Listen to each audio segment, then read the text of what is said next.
30 പോയാൽ 150 കിട്ടും. ഇത് 150 രൂപ കിട്ടും. 30 രൂപ പോയാ 30 രൂപ പോണുള്ളൂ കിട്ടും.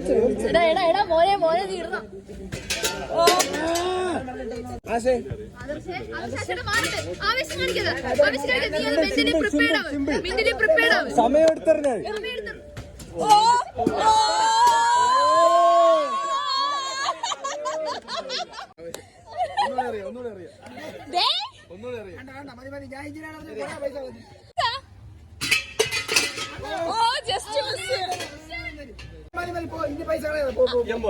മതി മതി, ഞാൻ 150 രൂപ കളഞ്ഞു. അതുകൊണ്ട് പറഞ്ഞു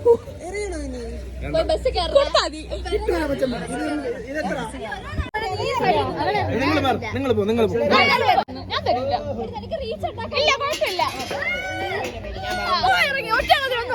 വേണ്ട